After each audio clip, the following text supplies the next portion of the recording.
Hello.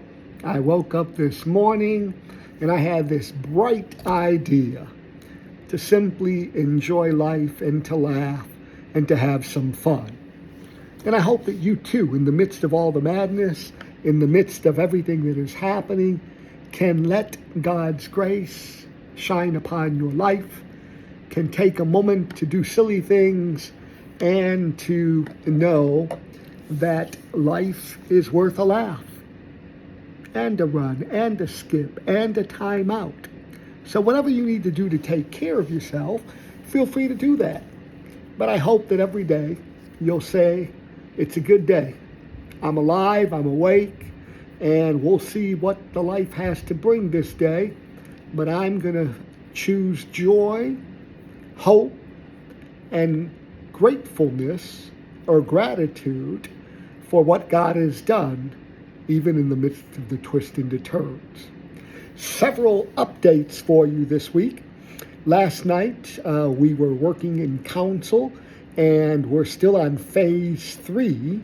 We were looking at our Constitution, what works in the Constitution, and what needs to go away because we're no longer that formal or have that many people for all the committees that it says.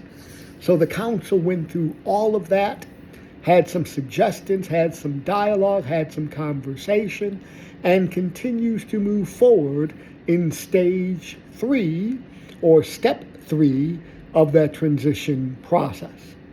Remember, it truly is a process. This doesn't happen in a day or a month or 5 months. Transitions that are successful usually take between 12 and 18 months, sometimes even 2 years. We're going to do what's right for the congregation. We're going to do it right rather than fast. We're going to do it right rather than moving on and ignoring the past.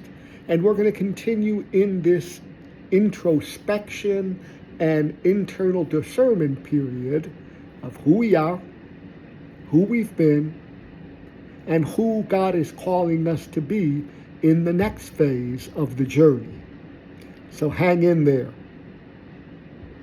Game night is this Friday. So I hope that you'll join us with your family or by yourself, that you'll come and have a slice of pizza with us and a little fellowship and have a wonderful family night of games. We're just going to do the best that we can. We'll have the games that we have. We have some things planned for special events for younger kids, for kids and adults. So if you're into games, come join us. And if you're not, come join us anyway. And you can also meet my daughters that will be joining us on game night on Friday evening. We're going to continue to transition and do things differently because this is how you figure out what you like and don't like by trying things on. We had a very successful week last Sunday when we allowed Aaron Santiago to be the co-pastor for the week. He did an amazing job, and I'm looking for youth and children who are willing to participate in this. Some of you, I will talk to your children or your grandchildren. Others of you may have children or grandchildren that don't come on a regular basis, but you think this would be helpful to them. I've also challenged Aaron that if he can find me 5 to 6 other kids his age or a little older, I'll take them out to McDonald's and we'll begin the process of developing a new youth, young adult ministry that focuses on their needs rather than our desires. So they will shape what we will become. So if you know young people in your community, invite them. If you know young people in the neighborhood, invite them. If you have youth or young people in your family that don't come on a regular basis, this is a way of connecting them. We can no longer be afraid to do things differently, and the time of pandemic is no longer going to limit us to doing what we need to do to be involved in the community, to be active in the community, and engage our neighborhood. We also won't be dumb.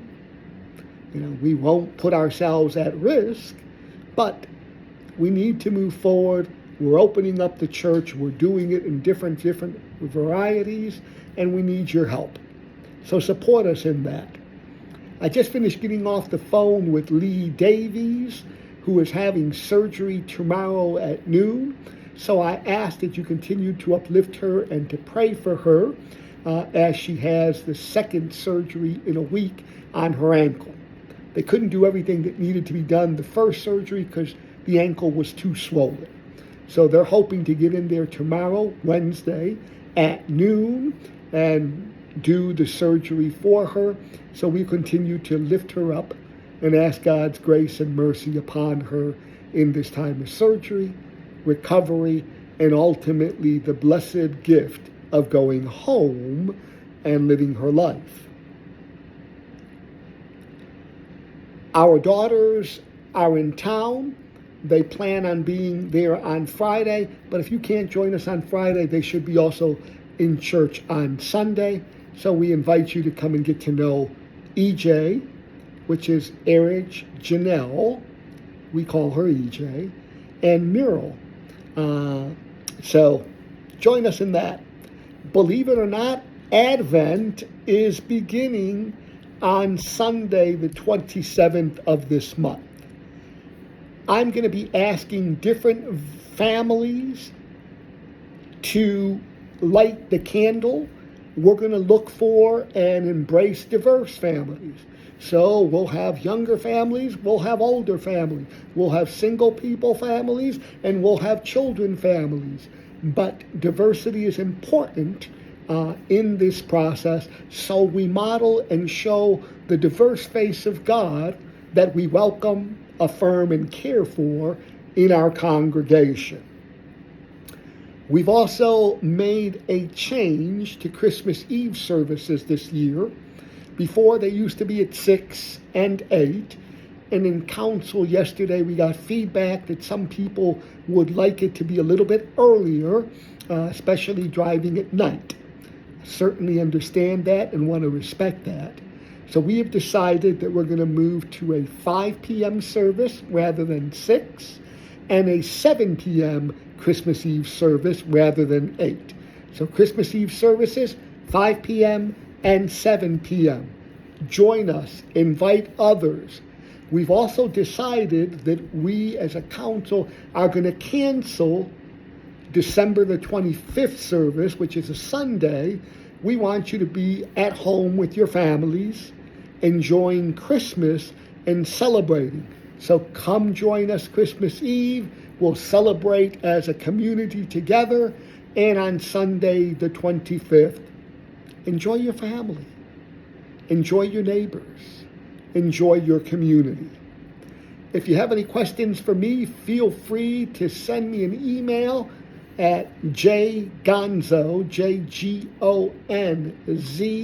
O as in Oscar, the number 2, jgonzo2@gmail.com.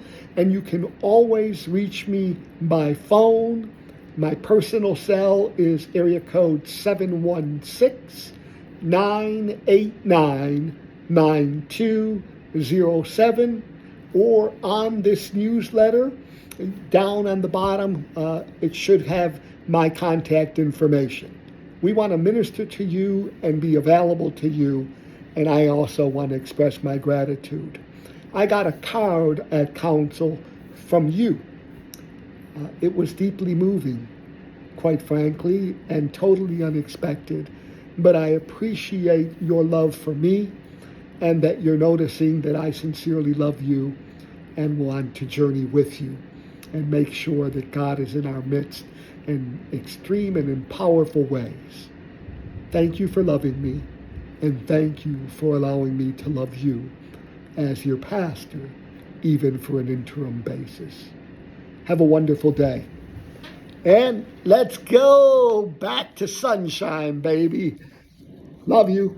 Ciao.